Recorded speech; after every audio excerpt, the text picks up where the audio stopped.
Hey everyone. Welcome to Friday Night Live at 4:05. It's been a minute, but I'm back. Glad to see y'all, those of y'all who've shown up. I'm Tori Humphreys, a professional life coach, here to help creatives move from abstract ideas to concrete realities. So today our topic is on how saying no actually means yes. I know that, for philosophy that doesn't quite work out, but in this way it does. Yes, I'm excited to be back. It's been a minute, but I'm glad to be back. So I want to tell you guys a story. Recently, my 1-year-old, who I love, discovered a new word. Not a crazy word, but he discovered the word no.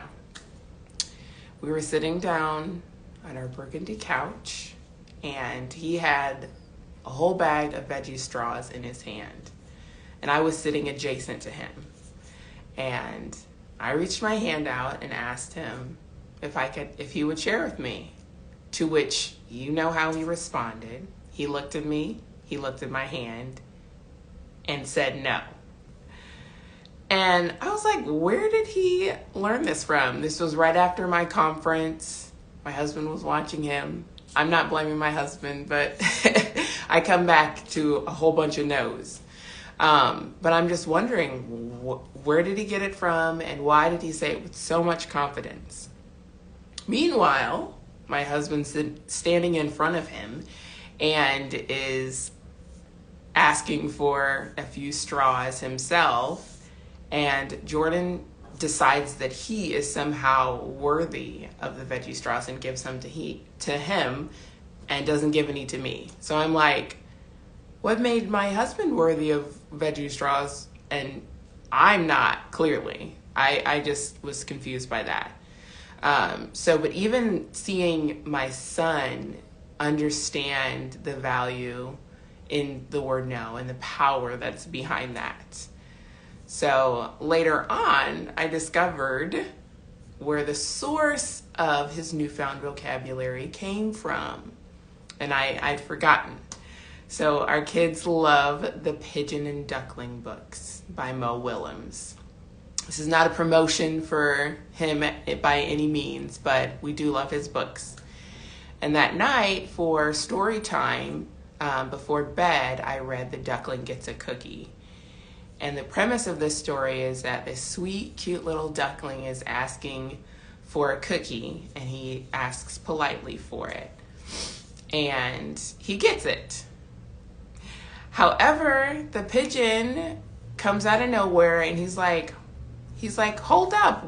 Why do you have a cookie and I don't have a cookie? And so he gets frustrated. He goes on this long rant about why he asks for a lot of things. And then he asks the duckling, he's like, do you ever think that I get what I ask for? And then before he even allows the duckling to respond, he says very dramatically, no! And then I'm like, oh, that's where they got it. That's where he got it from. This response takes up 2 full pages in the book. And of course, it's no coincidence that this is the favorite part for both of my boys. And I'm not going to ruin the rest of the story, but they recognize the impact and the power of the word no. And so Jordan, as he's building more independence for himself, feels like he can use it on me so that I don't have veggie straws. I see that.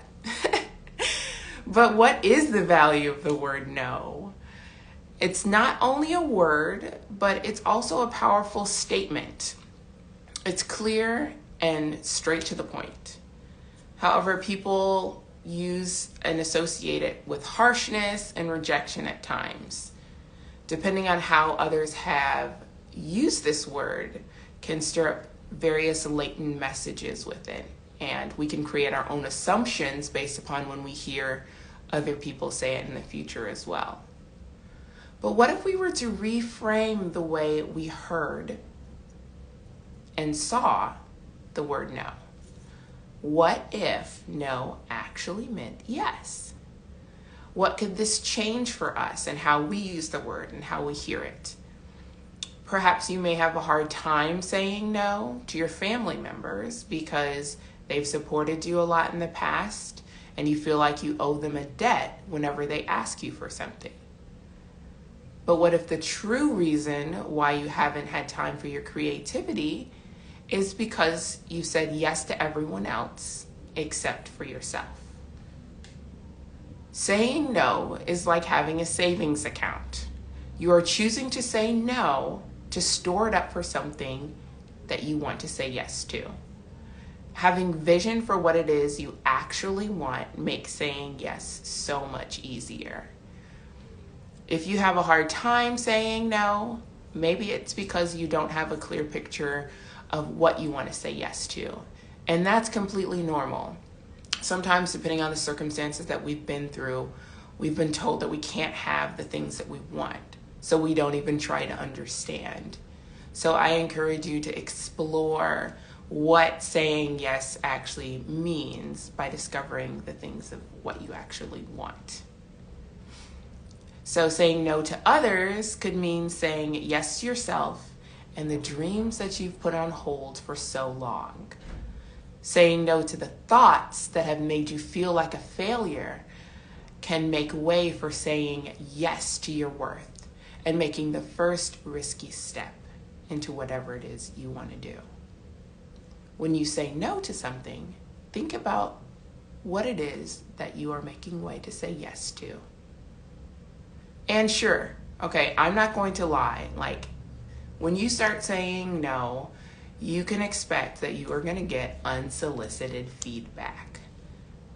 Maybe it's from people around you, or maybe it's even an internal dialogue that you're having when you start to sacrifice the things that you like in the short run for the things that you hope to do in the long run. But give yourself an opportunity to have what you truly want by saying no to your default yes. And so here are a few questions. Well, just a couple really. What or who do you want to say no to? Now, if saying no has been a struggle, I would highly recommend starting off with something itty bitty. And that could be anything. And just starting small so that way saying no doesn't feel like such a huge thing. It can, just be something small. And you can do it something with yourself. Maybe you're not ready to say no to somebody else yet. Or also providing yourself with space when someone is asking for your time and attention. Maybe you just say yes without even allowing yourself the time, maybe because you think you don't have time to process. And that is a real thing.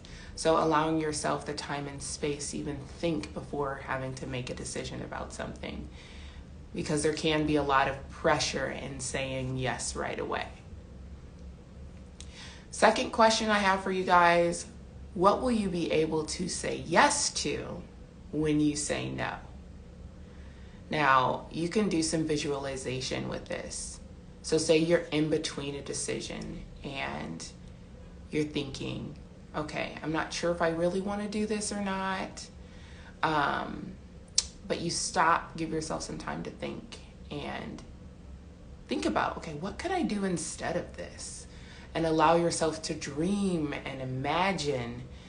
And maybe it has nothing to do with even that particular circumstance, but it's just making way for creating things for yourself that you never knew that you could do because you haven't given yourself permission to do it.